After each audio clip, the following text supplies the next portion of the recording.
Good evening, ladies and gentlemen. I see very few gentlemen, which is a pleasant surprise, I must add.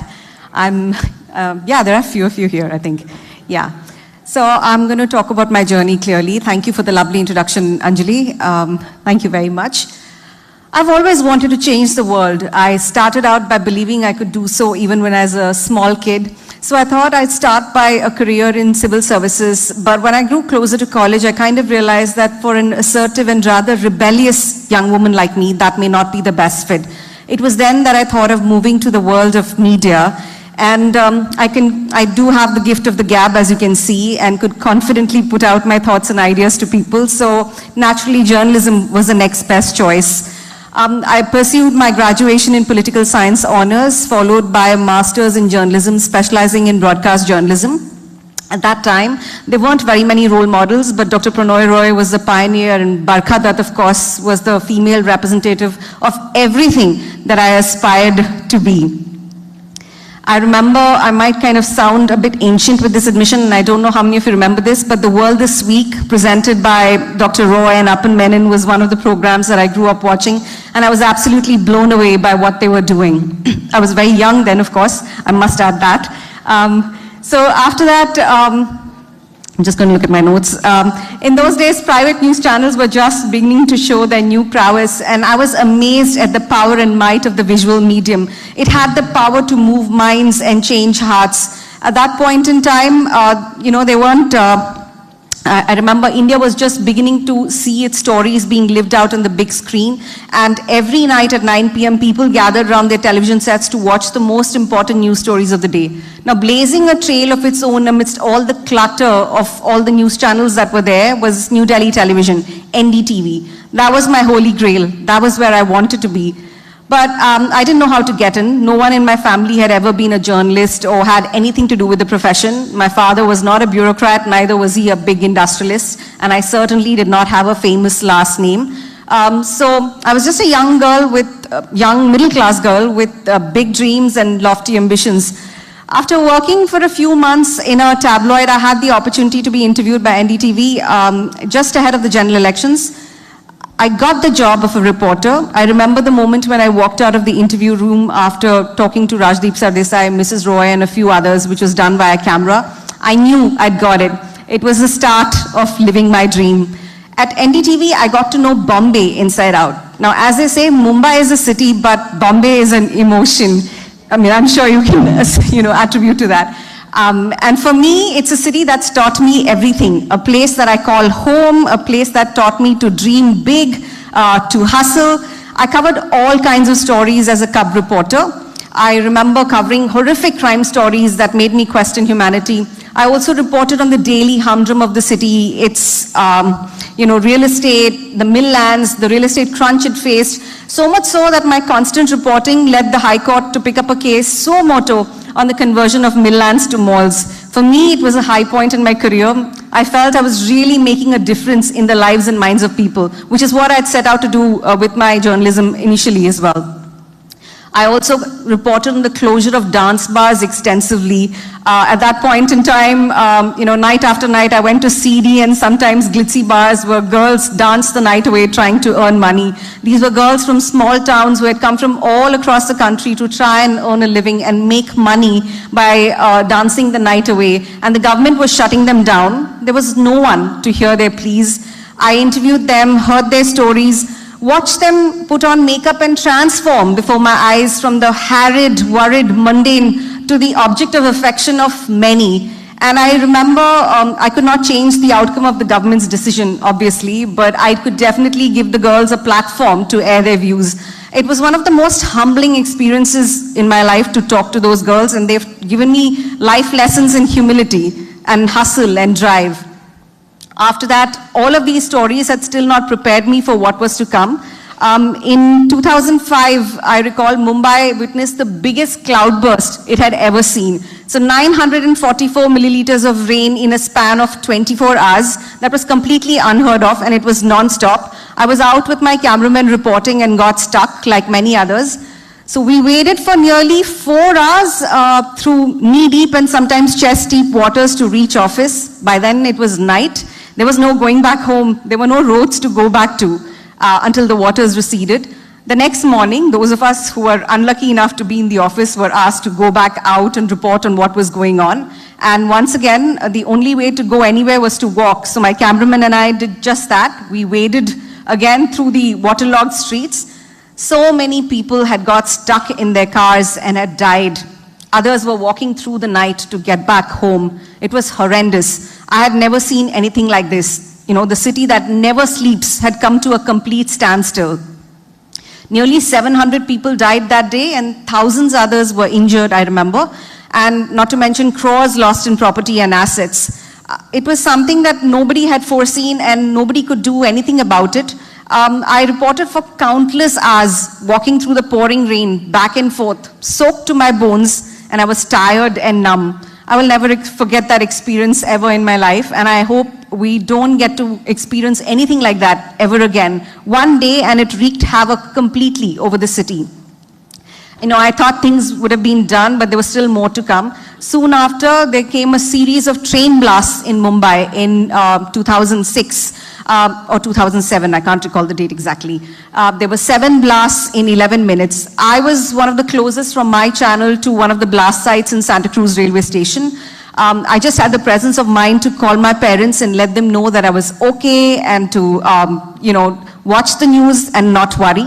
Soon after, the cops jammed the mobile phone networks, and as I walked through the tracks, I saw intermingled bits of the train with parts of people who were strewn around, and it was the first time I was seeing death at such close quarters. I tried to report as best as I could.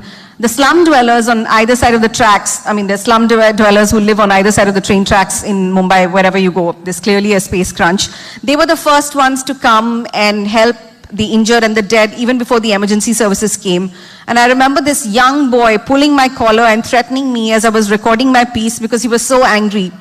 The scenes that I saw that day and the ensuing scenes in the hospital will forever be burned in my memory. I mean, it was humanity at its worst and also its best. You know, at this juncture, I felt I needed to set my sights higher on the next stage of my career. And I applied for a master's in international affairs at Columbia University and got admitted to its master's program. I still remember holding the letter of admission in my hand. It was one of the proudest moments of my life. However, I could not raise the $100,000 that was required to pay for the 2-year program. So I couldn't go. I deferred my admission by a year, hoping that I could raise the money. It was at this juncture that my editor, Srinivasan Jain, is very popular, goes by the name of Vasu. At this point, he gave me an assignment on cinema. He gave me an assignment on Malayalam cinema by virtue of the fact that I was a Malayali. Now, I had no knowledge of cinema, much less regional cinema. And I, for the life of me, did not know how I was going to pull off this assignment because I didn't know anyone here, barring the 2 big M's of Malayalam cinema. I mean, you'd have to be living under a rock if you're a Malayali and you didn't know these 2 legends, obviously. But a fellow journalist came to the rescue. She gave me the number of a young actor and said, try talking to him. He might be able to help you out with whatever you want to do. That one phone call changed the course of my life. You see, my friend had given me an introduction to my future husband, Prithviraj Sukumaran. And in my defense, I never interviewed Prithviraj, so my integrity as a journalist is intact. Friendship blossomed, and of course, eventually we started dating. It was at this point in time I was trying to rustle up the funds to go to Columbia when I was spotted by a BBC journalist while out on assignment. And they asked me to come for an interview for a new business program that they were setting up here in India. I interviewed for the job, and once again, as I walked out of the room, I knew in my gut that I'd got the job. You know, I'd made it to the mecca of journalism. I'd got a job at the BBC. This is where I wanted to be. But there was a big catch. I had never reported on business affairs before and had no clue about the ups and downs of the economy or the stock markets. Personally, it was a very big challenge, and I had to learn to swim from day one. In my time there as their India business correspondent, I reported on the booming India story, its mega deals, interviewed top leaders of India Inc., and also reported on the India growth story and its growing international significance.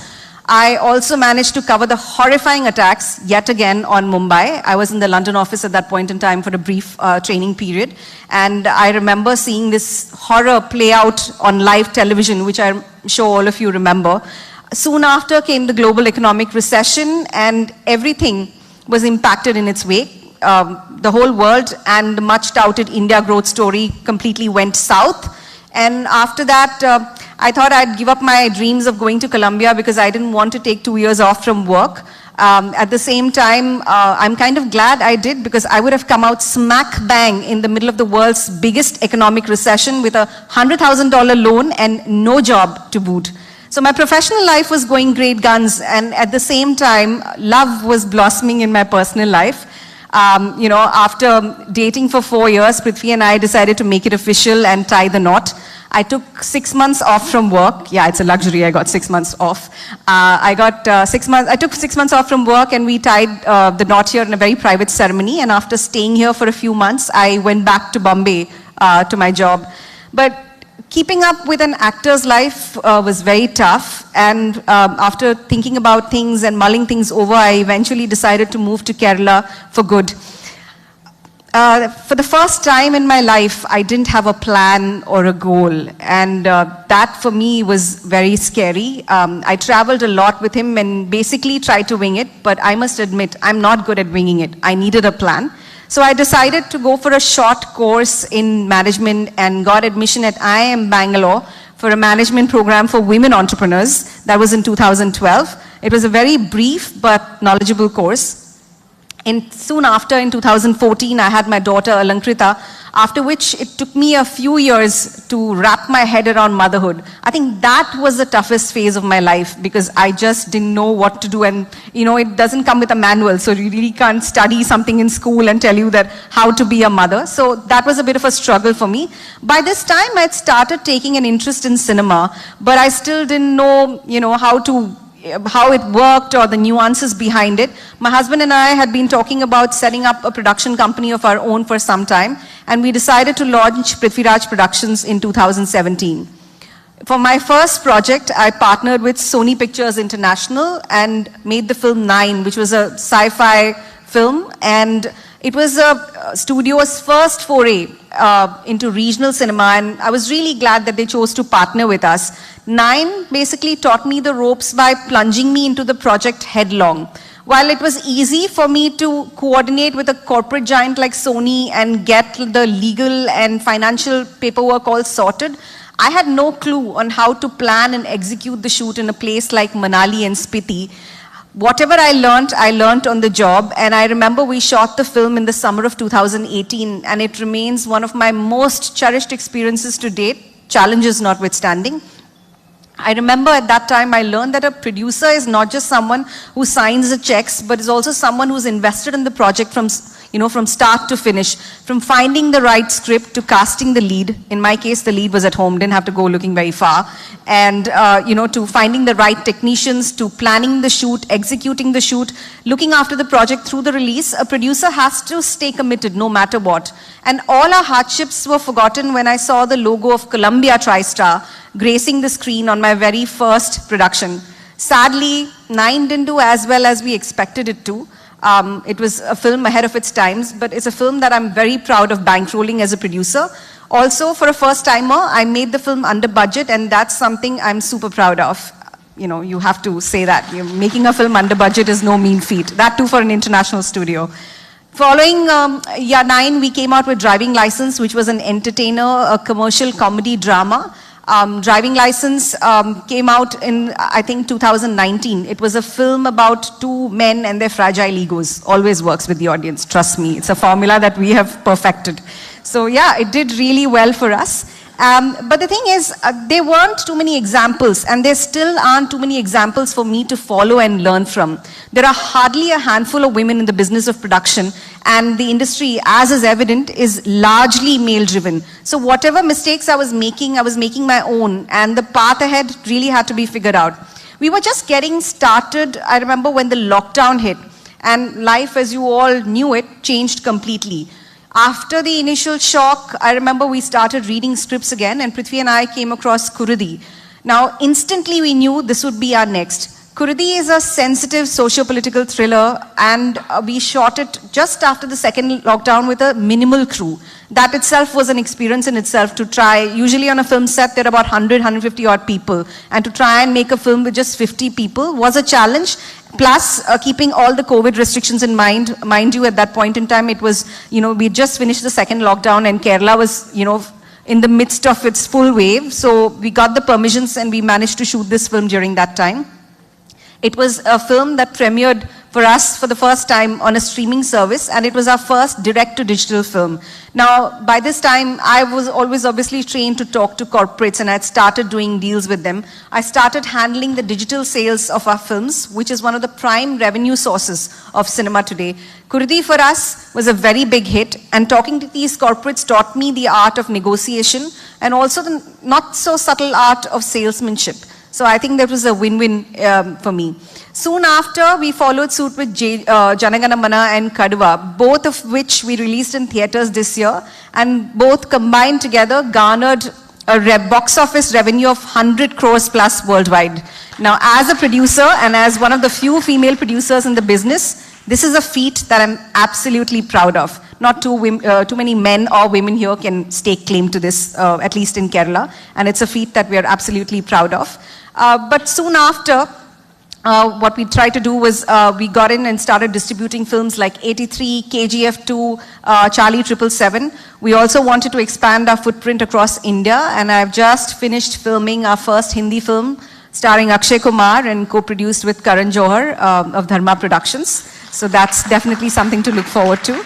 The film is releasing next year, and on the domestic front, I have Gold lined up for release. And Gold is starring Prithviraj and Nayanthara, and I really hope that if it comes out this year, it all depends on the director, I can score a hat-trick at the box office. So, yeah. So in continuously interacting with content creators from Malayalam and talking to writers and directors from Bombay and other places, I realized that good cinema should be at the heart of production and nothing else. We have to remember why we got into the business in the first place. Cinema has the ability to change minds, to move hearts, to influence people, and it's important to make sure that we keep that in mind when we are making a film. So while keeping good content front and center, I'd like to leave my own mark at the profession. And what I'd like to do is, I'd like to do less star-driven films, more women-centric films, discover and introduce new talent, and bring in a lot more women into this profession. That's what we are lacking here. In my growth, I've realized that without a proper support group and a conducive support structure, one can't really go very far. With my journey, I've realized that, the fact that there are no women in this business, that is constantly reinforced. So let's change that. How do I plan on changing that? I'm here, I'm available, I'm here for you to reach out and talk to. That's what I can do. And with the existing support structures and groups, let's continue to grow and make more opportunities available for women. Cinema is a big industry and it has a lot of opportunities. Let's make those opportunities accessible to us women. That is my goal. I want to create an environment that would garner support for all to grow. So this is my story. We are all a sum total of our stories, and I'm glad that you took out the time to listen to me so patiently and invited me here. Thank you, Thai Kerala and the Women Entrepreneur Network. And I really hope that you all get to write your own stories in the manner that you see best. Thank you.